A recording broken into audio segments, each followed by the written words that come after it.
The palace of the Zyrathi queen was not supposed to burn. For over 1,000 years, every species in the known galaxy believed the same thing. The queen's capital was untouchable. Its shields were older than most civilizations.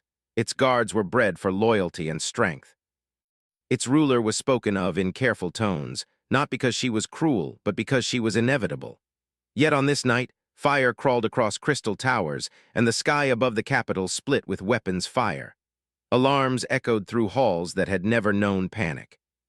Queen Aeltheris stood at the center of the throne chamber, her tall form steady despite the chaos. Her silver-blue skin reflected the burning light outside. Blood, darker than any human red, ran from a wound along her side, soaking into the floor. This was betrayal, not invasion. Not war from beyond the stars. This was her own high council. The guards closest to her lay dead, their armor cracked open by weapons that only palace forces carried. Smoke drifted through the air, sharp and bitter. Aeltheris did not scream. Queens of her kind did not scream. But for the first time in centuries, something close to uncertainty touched her thoughts. The chamber doors burst open again. More soldiers poured in, but these wore the black sigil of the inner claw, the queen's secret police, now turned against her. At their head stood Councillor Vethrix, his mandibles spread in a cruel display of triumph. "It is over, my queen," he said. "Your era ends tonight." Aeltheris straightened, pain flaring through her body. "You mistake survival for loyalty," she replied calmly. "You will be remembered as traitors," Vethrix laughed. "There will be no one left to remember." Before he could give the order to fire, the chamber shook violently. The lights flickered. A section of the ceiling collapsed, crushing 2 soldiers beneath falling crystal. Everyone froze. That explosion had not come from inside the palace. It came from the outer shield ring. Vethrix's eyes widened. "Impossible! The shields—" "They're down," a voice said from the side entrance. A human voice. Every alien head turned. The side door slid open, half-melted, sparks falling from its edges. Standing in the smoke was a human male in a scorched diplomatic uniform. His face was streaked with soot, one eyebrow burned, and his breathing was uneven. In one hand he held a compact plasma cutter. In the other a small, blinking device wired together with exposed circuits. Queen Aeltheris stared. Humans were diplomats, observers, minor allies. They did not carry weapons into royal chambers. They did not sabotage shield arrays built before their species discovered fire. And yet here one stood, eyes sharp, posture tense, very much alive in a place where even gods were dying. "Your Majesty," the human said, nodding briefly instead of bowing. "Sorry about the door." Vethrix recovered first. "Kill him," he snapped. The guards raised their weapons. The human didn't hesitate. He threw the blinking device across the floor. Time seemed to slow. Queen Aeltheris recognized the energy spike a split second before it detonated. The explosion was not large, but it was precise. A pulse of light and force ripped through the chamber, frying weapon systems and knocking soldiers off their feet. The guards screamed as their armor locked up, power systems dead. The human lunged forward, grabbing the queen's arm. "Can you walk?" he asked. Aeltheris looked down at his hand, gripping her wrist. No one had touched her without permission in centuries. Her instinct was to strike him down where he stood. But the chamber was filling with smoke. More soldiers were coming, and the human's eyes were not fearful or greedy. They were determined. "Yes," she said. "Good, because we're out of time." He pulled her toward the shattered side entrance as Vethrix shouted orders behind them. Blaster fire scorched the walls as they ran. The human moved fast, guiding her through side corridors, avoiding main halls, already knowing routes that only palace architects should understand. "How do you know this place?" Aeltheris demanded as pain flared with every step. "Emergency evacuation maps," he replied. "I read everything they tell us not to." Behind them, something exploded again. The palace was tearing itself apart. They reached a narrow passage that sloped downward. The human slammed his hand against a hidden panel, and the wall slid open, revealing a maintenance tunnel. "This was not approved," Aeltheris said. The human gave a short, humorless laugh. "Neither was the coup." They entered the tunnel just as the corridor behind them collapsed under heavy fire. Darkness closed in, broken only by the human's wrist light. For several seconds, neither spoke. The queen's breathing grew heavier, her wound burned, and her vision blurred at the edges. Finally, she said, "You are a human envoy. You were ordered to evacuate." "Yes," the human answered. "You disobeyed." "Yes. Why?" He didn't answer right away. They reached a junction where the tunnel split. He checked his wrist display, frowned, then chose the left path. "Because if I left," he said slowly, "you would die. That is not your concern." He stopped walking. Aeltheres nearly collided with him. He turned to face her, his expression serious. "It is when I'm standing right there." The tunnel shook as another distant explosion rolled through the palace. Dust fell from the ceiling. "Move," he said. "Please." She followed. They emerged into an underground hangar long thought abandoned. The lights flickered weakly. Old transport craft sat unused, their hulls covered in dust. The human led her toward a small, unmarked ship. "That vessel is centuries old," Aeltheres said. "It cannot breach orbital defenses." "Doesn't need to," he replied. "Just needs to get us out of the blast zone." He opened the hatch and helped her inside. The interior was cramped, filled with mismatched panels and jury-rigged systems. "You modified this ship," she observed. "Borrowed parts," he said. "Mostly human tech, simple, reliable." He sealed the hatch just as the hangar doors above began to melt under incoming fire. The ship roared to life. As they lifted off, a massive explosion tore through the palace above them. The shockwave slammed into the craft, sending it spinning. Alarms screamed. The human fought the controls, teeth clenched. "Come on, come on!" The ship burst through a collapsing access shaft and shot out into the open night sky. Behind them, the Queen's palace burned. Aeltheres watched in silence as centuries of power and history crumbled into fire. The ship cleared the city and dove toward the outskirts, engines straining. Enemy fighters appeared on sensors. "We're not clear," the human muttered. Plasma bolts streaked past the cockpit. The human slammed a control, dumping flares and debris. The old ship shuddered as it took a hit. "We won't make orbit," he said. "Land," Aeltheres ordered. He glanced at her. "That wasn't the plan." "Plans change," she replied.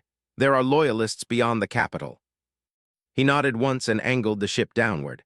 They crashed into a dense forest far from the city, the ship skidding across alien soil before coming to a violent stop. Silence followed. Smoke filled the cockpit. The human coughed, unbuckling himself. He stumbled toward the Queen and helped her down gently. They stood amid twisted metal and flickering lights. The night air was cold. Strange stars shone above them. "You are injured," the human said, looking at her side. "So are you," she replied, noticing blood on his arm. He shrugged. "I'll live." She studied him more closely now. His species was small compared to hers, fragile by galactic standards. Humans lived short lives. They broke easily. And yet this one had torn down shield arrays, crossed a burning palace, and defied an empire. "State your name," she said. "Daniel," he replied. "Daniel Reyes, human diplomatic aide." "Aide," she repeated. "Yeah, not even important." She looked at the burning horizon where her capital once stood, then she looked back at him. "Daniel Reyes," she said slowly, "you have committed treason against my enemies." He gave a tired smile. "Guess that makes us even." Far above them, enemy ships searched the skies. Daniel checked his scanner, then looked at the Queen. "We can't stay here." "Patrols will sweep this area soon." She nodded. "Then we move." He hesitated. "Your wound." "I will endure," she said. He nodded, accepting it without argument. They stepped away from the wrecked ship and into the forest, two figures from vastly different worlds walking side by side.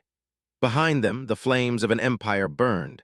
The forest on Zyrath Prime was not like any forest Daniel Reyes had ever seen. The trees were tall and thin, with bark that looked like dark glass. Their leaves were wide and pale, and they made a soft clicking sound whenever the wind moved through them, like thousands of small shells tapping together. The ground was springy underfoot, covered with thick moss that gave off a cold, clean smell. Daniel kept his wrist light low and dim. He didn't want it to shine up into the sky. Queen Aeltheres walked beside him without a sound. Even wounded, she moved with a careful grace, her steps precise, her posture straight. If Daniel hadn't seen the blood on her side, he might have believed nothing could hurt her. But she was hurt. And the longer they moved, the more he noticed small changes. How her breathing was controlled but heavier, how her eyes focused forward as if she refused to let pain exist, how her right hand pressed against the wound when she thought he wasn't watching. The sky above the trees flashed now and then with distant light. Search patterns, scanning beams, low-orbit patrols. Daniel checked the handheld scanner he had salvaged from the ship. Its cracked screen showed weak signals moving in slow arcs across the region. "They're sweeping," he said quietly. Aeltheres did not look at the scanner. They will sweep everywhere, she answered. Yeah, Daniel said, but not evenly. They'll hit roads first, settlements, then forests like this. She finally glanced toward him. Her eyes were an icy blue, sharp enough to feel like a blade. You speak like someone who has run from hunters before.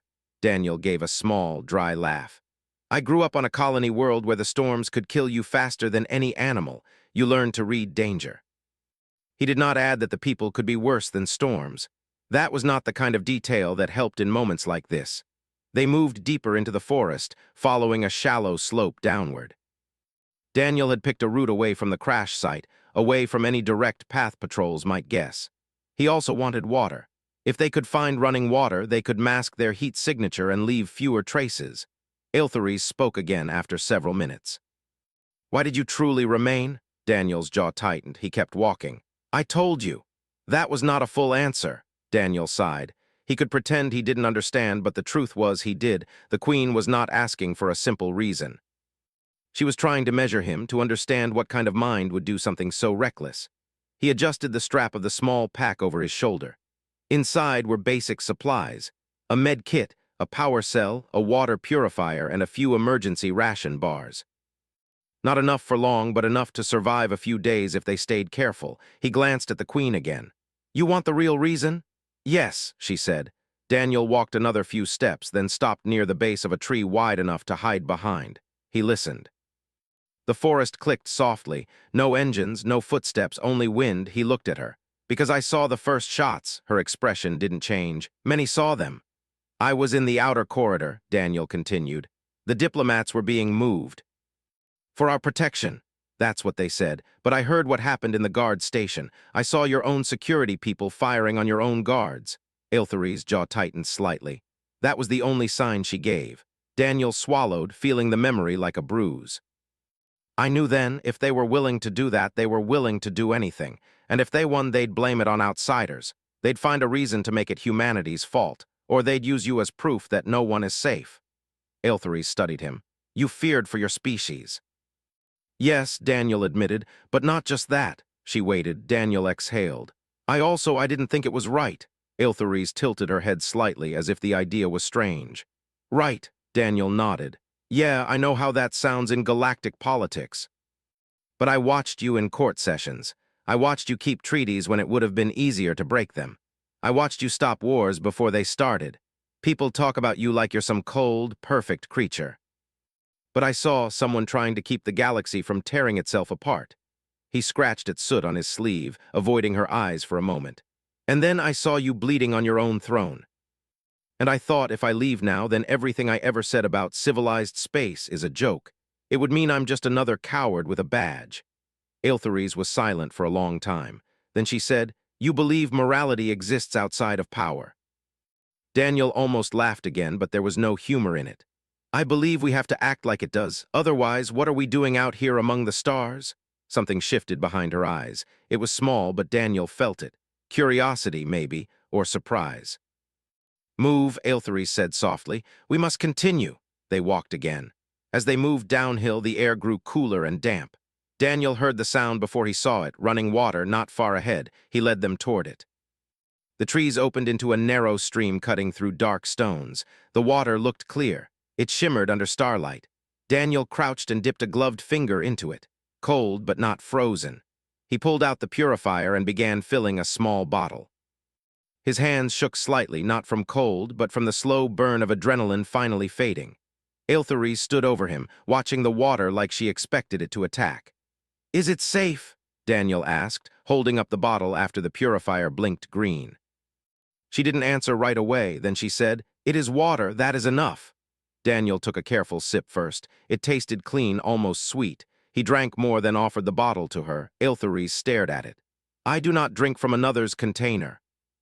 Daniel was too tired to be embarrassed. It's clean, and I'm not exactly carrying a royal cup set. For a moment, he wondered if she would refuse out of pride. Then she took the bottle and drank. Her throat moved with the swallow. She handed it back without expression, but Daniel noticed her shoulders relax a fraction. He opened the med kit and pulled out a seal foam patch. It was designed for humans, but it could seal most wounds temporarily. He also had a small injector of pain blocker, though he wasn't sure if it would work on her biology. "Let me see your wound," he said. Aelthery's gaze hardened. "No," Daniel held still. "Your Majesty, with respect, you're bleeding.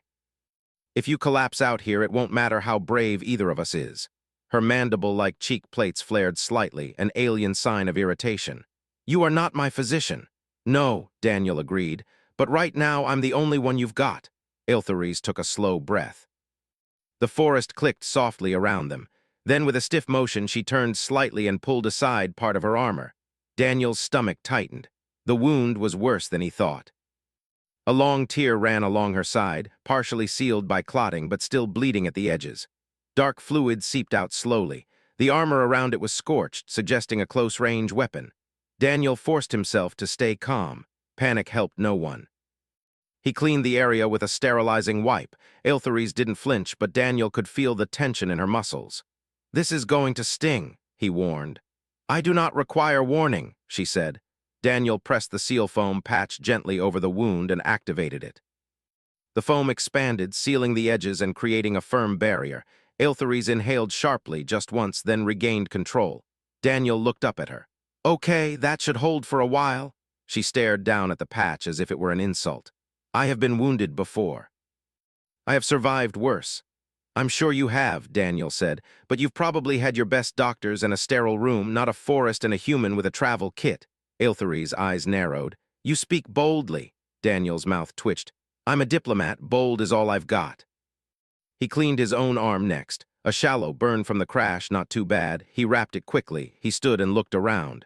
"We should follow the stream for a while. Water masks heat traces, and it gives us direction." "Toward what?" Aelthery's asked. Daniel hesitated. "Loyalists, you said, somewhere outside the capital." She nodded slightly. "There are outer garrisons. They will have heard the signals." "Will they still be loyal?" Daniel asked. Aelthery's gaze moved to the sky. "Some will be afraid, some will betray, but not all." Daniel swallowed. "We only need one." They began walking along the stream, staying near the water's edge. Hours passed in quiet movement. Daniel's legs began to ache. His lungs felt raw from smoke inhalation, but he kept going because stopping felt like dying. He forced his mind to focus on simple steps. Find cover, keep moving, stay silent, watch the scanner. Aelthery's remained steady, though the seal patch darkened slightly as more blood pressed beneath it. Her face stayed controlled, but Daniel noticed her steps becoming slower when she thought he wouldn't see. Near dawn, though dawn on Zyreth Prime was a pale glow rather than a bright sunrise, the scanner buzzed softly. Daniel froze. Aelthery's stopped instantly, body poised. Daniel crouched behind a rock and peeked through the trees. A low hover vehicle moved along the ridge above the stream, scanning beams sweeping the ground. Two armored soldiers stood on the platform, their rifles pointed down. Daniel's heart pounded.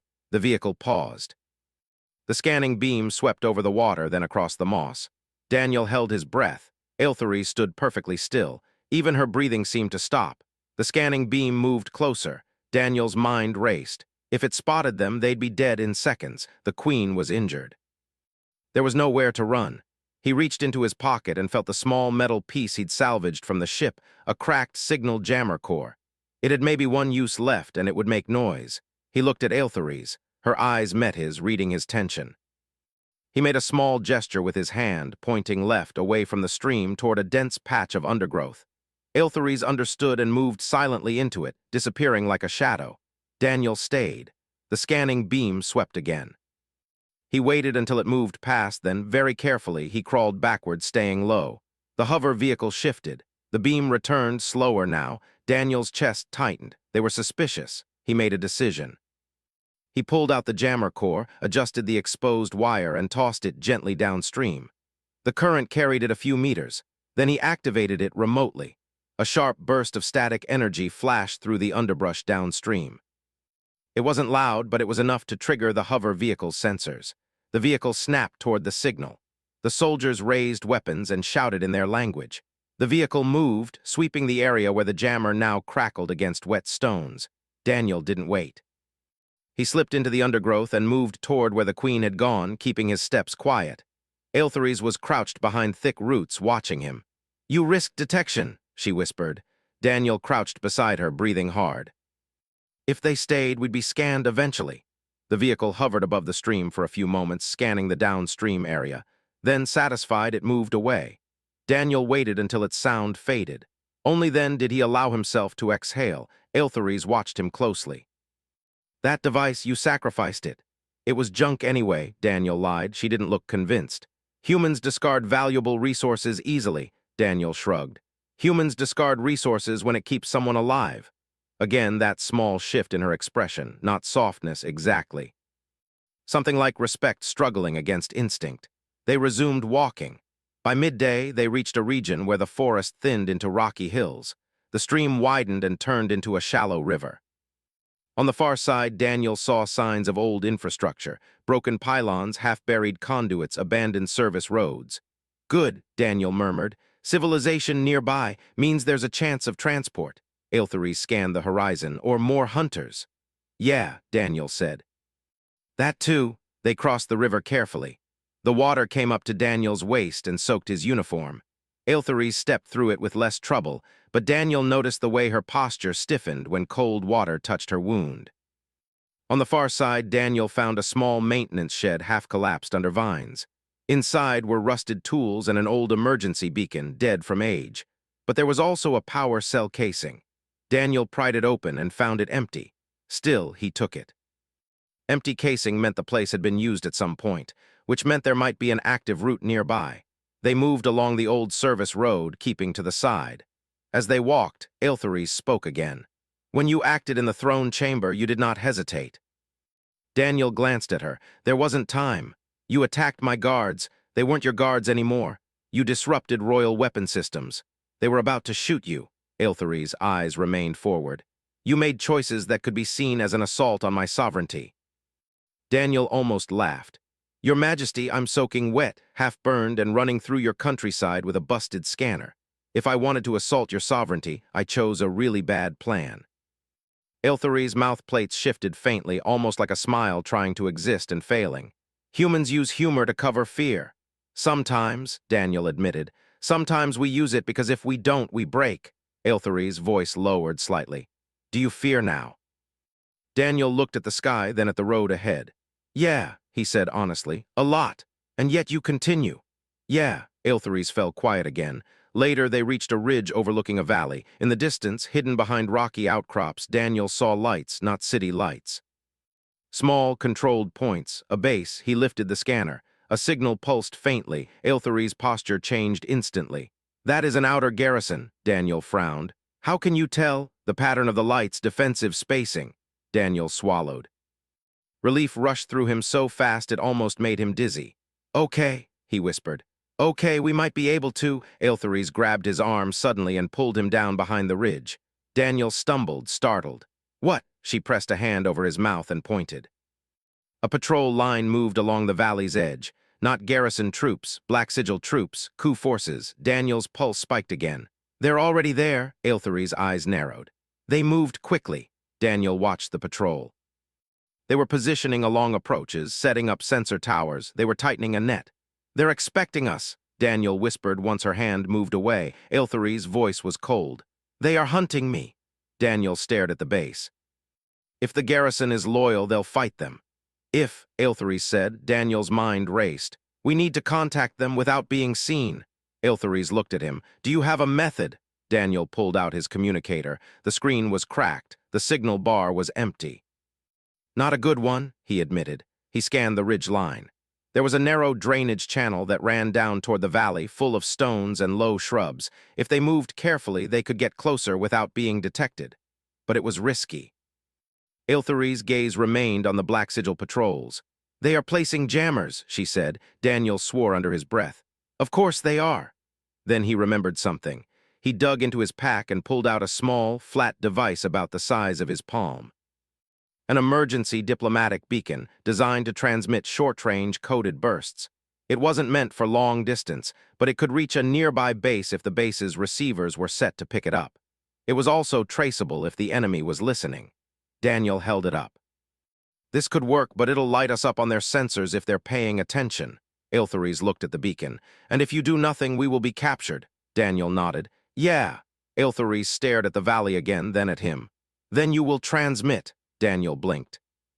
"You're just agreeing?" Aeltheres' voice was flat. You have brought me this far, you have done what my own people would not. I will not question every decision while enemies close around us. Daniel felt something tighten in his chest. He didn't know what to do with the feeling of being trusted by someone like her. He lowered his gaze, focusing on the device. He set it to a short burst, encrypted with human diplomatic codes and a basic distress flag. Then he added a second message, typed in simple trade language text so any loyalist could understand. Royal life in danger, Queen alive, request safe entry, enemy PATROLS present. He didn't add his name, he didn't want to make this about him. He pressed transmit. The beacon pulsed once, tiny, silent, and terrifying. Daniel waited, barely breathing. Nothing happened. He transmitted again, a single burst, then shut it off. They remained hidden behind the ridge as minutes passed. Daniel's brain filled with worst-case thoughts. Maybe the garrison was already compromised. Maybe the coup forces were running the base. Maybe they had just given away their position. Aeltheres stayed still, but her eyes were sharp, watching everything. Then the valley changed. A light flashed from the base, a brief coded strobe. 3 pulses, pause, 2 pulses, Aeltheres' head lifted. What does that mean? Daniel whispered. Aeltheres' voice was very quiet. It is an old royal response signal. Only loyal garrisons still know it. Daniel felt his knees go weak with relief, but Aeltheres did not relax. Do not celebrate, she said. They will now move to extract us and the hunters will try to intercept. Daniel swallowed. So it's about to get worse. Yes, Aeltheres said simply. In the valley, movement increased.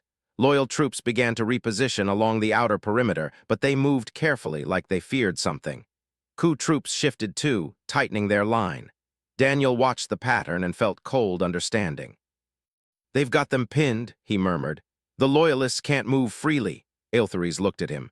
And yet they will try. Daniel's hands clenched. He looked down at the rocks around them, at the slope, at the narrow channel leading down. He had one more idea, and it was the kind of idea that got people killed. He looked at Aeltheres. If they try to come up here for us, the enemy will see them, but if we go down to them, we might be able to slip through the gaps. Aeltheres studied him. You propose walking into the net. I propose moving before it tightens, Daniel said. His mouth was dry. Staying here makes us a stationary target. Aeltheres' gaze shifted to the seal patch on her side. I am not at full strength. Daniel nodded. I know. She stared at him for another long moment. And yet you will still do this. Daniel's voice came out rough. I didn't come this far to fail at the finish line. Aeltheres' eyes narrowed slightly, but there was something different now, less like she was judging an insect, more like she was truly seeing him. Then we move, she said. They began descending through the drainage channel. Loose stones slid under Daniel's boots. He moved slowly, using hands when needed. Aeltheres moved with controlled effort, but Daniel saw the strain in her shoulders. Every time she stepped down too hard, pain flashed across her face, quickly hidden. Halfway down, voices rose in the valley. Daniel froze, pressing himself against the rock wall. 2 Black Sigil soldiers moved into the channel below, scanning with handheld sensors. They were close enough that Daniel could see the black insignia on their armor and the shape of their weapons. Aeltheres' hand moved toward a concealed blade at her waist. Daniel grabbed her wrist gently and shook his head. He reached into his pocket instead and pulled out a small reflective strip, emergency signal tape. He peeled it, folded it, and tossed it lightly into the open, away from their path, letting it catch a beam of light. One soldier turned toward it immediately. Movement, he hissed. They moved toward the strip, sensors focused. Daniel held his breath, waiting for the smallest opening. When their backs fully turned, he gestured sharply. Aeltheres moved with him, silent despite the pain.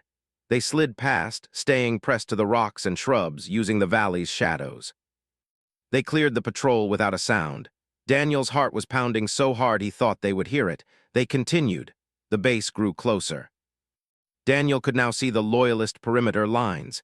Hidden trenches, small shield emitters, troops in the pale gold armor of the Queen's outer garrisons. Their weapons were raised, but their eyes kept scanning the darkness like they expected betrayal from every angle. A signal light flashed again from the base. This time it was different, faster, urgent. Aeltheres watched it and spoke quietly. They are telling us the route. Daniel squinted and saw it too, a subtle pattern pointing toward a narrow gap between 2 rock spires. A blind spot between sensor arcs. Okay, Daniel whispered. We go there. They reached the last stretch open ground with low cover. The gap was only 50 meters away. 50 meters might as well be 50 kilometers under a hunter's eyes. Daniel took a breath. Run when I run. Ilthari's eyes stayed forward. I do not run. Daniel almost snapped back, but he didn't. He simply said, then move fast. He waited for a moment when the scanning beams swept away. Then he went. He sprinted low across the open ground, boots slamming softly into dirt. Iltharis moved beside him, not running like a human, but gliding in long strides that somehow kept pace. The scanning beam returned faster than Daniel expected. A sharp alarm sounded from a black sigil sensor tower. Spotted, someone shouted. Plasma fire erupted from the left side of the valley. Daniel felt heat rip past his shoulder. Dirt exploded beside his foot. He pushed harder, lungs burning. Ilthari's breath hitched as she took a hit. Something grazed her armor, sparking against the metal. They reached the gap. A loyalist soldier appeared from behind the rocks, weapon raised, then froze when he saw the queen. For 1 second, the soldier looked like his mind could not accept what his eyes were showing him. Then he dropped to one knee. My queen, he said, voice shaking. Iltharis did not stop. You will stand, she commanded, voice like steel, and you will lead us inside. The soldier obeyed instantly, rising and signaling to others. More loyalists appeared, forming a protective line around them, weapons firing back toward the Black Sigil troops. The sound of battle echoed through the valley. Daniel stumbled as exhaustion hit him all at once. Hands grabbed him, firm but not violent, pulling him into cover. Iltharis was ushered forward too, surrounded by loyal guards who looked both terrified and honored. Daniel looked back once and saw the Black Sigil line shifting, trying to close in. The net had almost caught them. Almost. As the loyalists rushed them toward the base entrance, Daniel's knees nearly buckled. He forced himself to stay upright because collapsing now would be stupid. The base doors opened. Warm light spilled out. They crossed the threshold. And for the first time since the palace burned, Daniel felt like they might actually live. But even as the doors sealed behind them and the sounds of battle became muffled, Daniel saw something in the faces of the loyal soldiers that kept his relief from turning into comfort. They were loyal, yes, but they were also afraid, not just of the enemy outside, afraid of what the galaxy would become now that the queen had been hunted like prey, afraid of how deep the betrayal truly went. Daniel looked at Iltharis. Her face was calm, but her eyes were sharper than ever. She had survived the first strike. Now she would have to survive the war that followed. And Daniel realized, with a cold weight settling into his chest, that saving her from the palace had been the easy part. The hard part was starting now. The base doors sealed with a heavy sound that echoed through the underground chamber. For several seconds, no one moved. The air inside was warm and dry, filled with the smell of metal, oil, and recycled oxygen. Emergency lights glowed along the walls. Weapons hummed softly as power cells stabilized. Queen Iltharis stood at the center of it all, tall and unmistakable even without her crown. Blood darkened the seal patch on her side, but her posture was straight, her presence undeniable. One by one, the loyal soldiers lowered their weapons. Then they knelt, not all at once, not dramatically, but with quiet certainty as if gravity itself demanded it. Daniel Reyes stood slightly behind her, breathing hard, hands on his knees. His legs shook from exhaustion and his head rang from stress and lack of sleep. He barely noticed the kneeling at first, until one of the soldiers looked up at him. The soldier's eyes were wide, not hostile, not grateful, amazed. Daniel straightened awkwardly, suddenly very aware of his torn uniform, muddy boots, and burned sleeve. He shifted his weight, unsure what to do with his hands. Iltharis spoke. You will rise, she said calmly. The soldiers obeyed immediately. The base commander stepped forward. She was older, her armor worn smooth by years of use. A deep scar ran across her face. She bowed her head, not kneeling this time, but lowering it in respect. My queen, she said, we feared the worst. You feared correctly, Iltharis replied, but fear did not rule you. The commander's gaze flicked briefly to Daniel, then back to the queen. Our sensors detected multiple hostile units. They are withdrawing now, but not far. They will regroup, Iltharis said. They always do. Yes, the commander agreed. We are preparing defensive measures. Iltharis nodded. Good, and medical support. The commander gestured. 2 medics approached, carrying a hovering stretcher and scanning equipment. Iltharis did not move toward them. Daniel noticed immediately. He said softly, Your Majesty. I am aware, Aeltheres said. I will not lie down. The medics hesitated, clearly unsure whether to insist. Daniel stepped forward before he could think better of it. She needs treatment, he said. That patch is temporary. The room went very still. Several soldiers turned their heads sharply toward him. The base commander raised an eyebrow. Human, she said carefully, you are addressing the queen. Daniel swallowed. Yes, ma'am, I know. Aeltheres turned her head slightly to look at him. Her eyes searched his face, not in anger, but in assessment. You speak freely, she said. Daniel shrugged weakly. You're bleeding freely. For a heartbeat, Daniel wondered if he had just signed his own death warrant. Then Aeltheres did something no one expected. She gave a short, controlled nod. The human is correct, she said. I will submit to treatment. The medics froze for half a second, then moved quickly. As they guided Aeltheres toward the medical bay, Daniel felt the weight of several stares settle on him. He suddenly wished very badly to be invisible. The base commander gestured toward a bench. You should sit. Daniel didn't argue. He sat down heavily, feeling every bruise at once. A medic came over and scanned his arm. Minor burn, she said. Exhaustion, dehydration. Yeah, Daniel muttered. That tracks. She handed him a hydration pack and a nutrient bar. He drank greedily, not caring how undignified he looked. Across the room, Aeltheres was being treated. The medics carefully removed damaged armor plates and applied advanced sealants and regenerating gel. Daniel watched from a distance, his jaw tight. He hadn't realized how badly she was hurt until now. The commander joined him on the bench. You are the human envoy, she said. Formerly, Daniel replied. I think my posting just exploded. The commander studied him. You stayed behind, Daniel nodded. You extracted the queen from the palace. Yes. You led her through enemy territory. Yes. She was quiet for a long moment. You should not be alive, Daniel snorted softly. I keep hearing that. Her lips twitched almost imperceptibly. Our reports say you disabled inner shield arrays using primitive equipment. Hey, Daniel said mildly, it was very advanced primitive equipment. The commander looked at him again, more carefully this time. Why? Daniel sighed. Everyone keeps asking that. And you keep answering? Apparently. She waited. Daniel stared at the floor. Because it needed to be done. The commander nodded slowly. That answer satisfies soldiers more than politicians. Before Daniel could respond, alarms sounded again.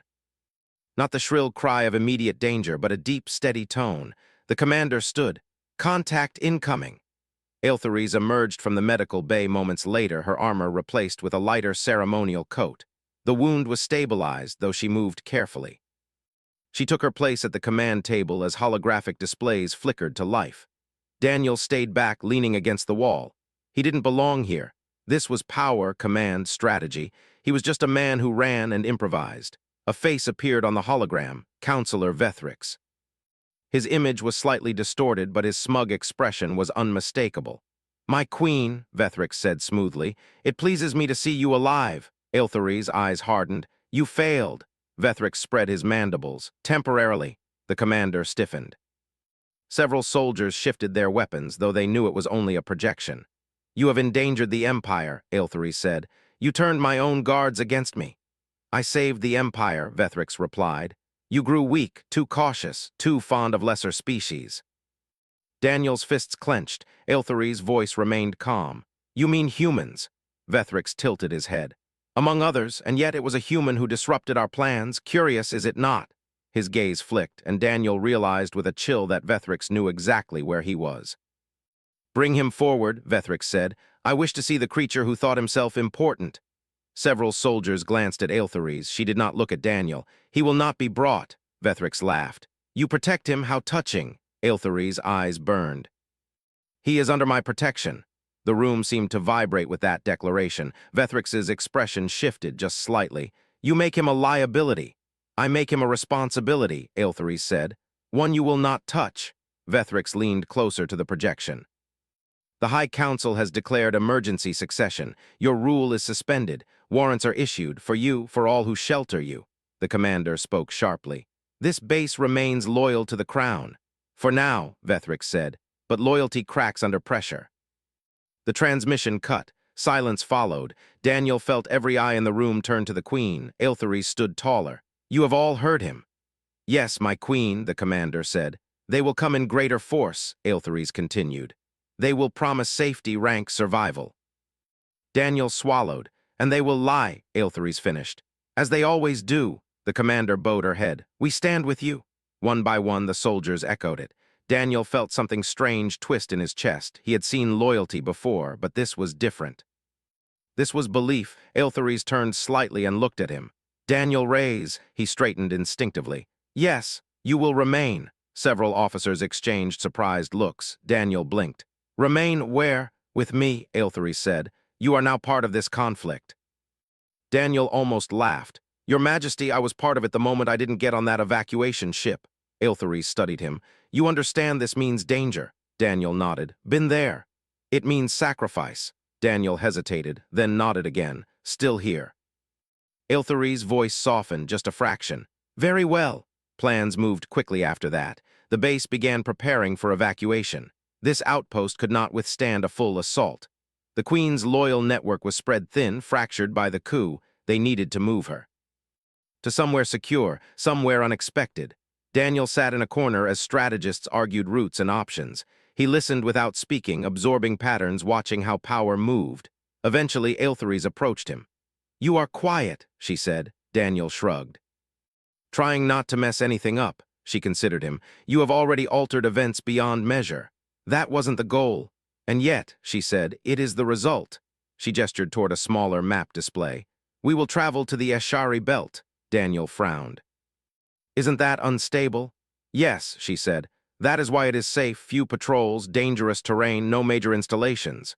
Daniel nodded slowly. Sounds like my kind of place. She tilted her head. You speak as if you will accompany me. Daniel blinked. Wasn't that implied? It was not stated, Aeltheres replied. Daniel scratched his neck. Look, with respect, every enemy who wants you dead probably wants me dead too. Splitting up seems inefficient. Aeltheres watched him carefully. You assume they consider you important. Daniel met her gaze. They do now.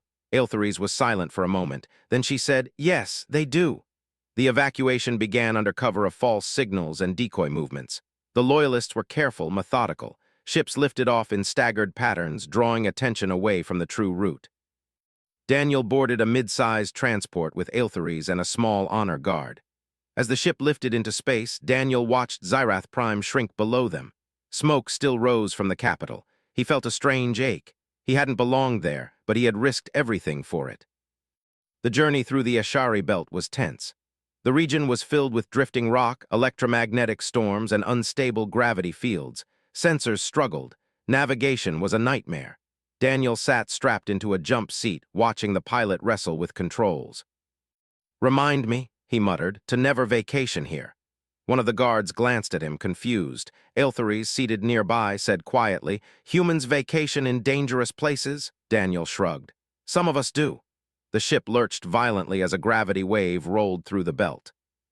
Warning lights flared. Hold on, the pilot shouted. Daniel gripped his harness, heart racing. They emerged battered but intact on the far side. A small station came into view, ancient, unregistered, barely active. It looked abandoned. This was once a listening post, Aeltheres said. Few remember it. They docked. Inside, the station was dim and cold. Systems flickered weakly, but power was present. As they moved through the corridors, Daniel felt a strange sense of calm settle over him. For the first time since the palace, no alarms screamed, no weapons fired. They reached a central chamber. This will be our refuge, Aeltheres said. For now. Daniel leaned against a wall, finally letting his body relax. Daniel, Aeltheres said. He looked up. Yes. You could leave, she said. At the next opportunity, return to your people. Daniel considered it. Earth, safety, distance from alien politics and war. Then he thought of the throne room, the fire, the blood. He shook his head. If I leave now, everything I did becomes a story with a bad ending. Aeltheres watched him. Humans are strange. Daniel smiled faintly. We get that a lot. She stepped closer. You saved my life. Daniel shifted uncomfortably. You don't owe me. I know, she interrupted. That is why it matters. Her gaze was intense, thoughtful. Among my kind, loyalty is expected, duty is enforced, sacrifice is commanded. She paused. You chose, Daniel swallowed. It didn't feel like a choice. Perhaps not to you, she said, but it was. Silence stretched between them. Then a guard entered, urgency on his face. My queen, long-range sensors detected fleet movement. Daniel's heart sank. That was fast. Aeltheres turned back to the command console. How many? Significant, the guard said. And there are internal signatures, loyalist codes. Daniel blinked. That's good, right? The guard hesitated. Some of them, Aeltheres' jaw tightened. They are splitting, Daniel exhaled slowly. So this is where things get complicated. Yes, Aeltheres said. This is where lines are drawn. The galaxy was choosing sides, and somewhere out there, Counselor Vethrix was watching, waiting for a mistake. Daniel straightened, exhaustion giving way to focus. He didn't know how this would end, but he knew one thing with absolute certainty. Humanity had already stepped onto the board, and there was no going back.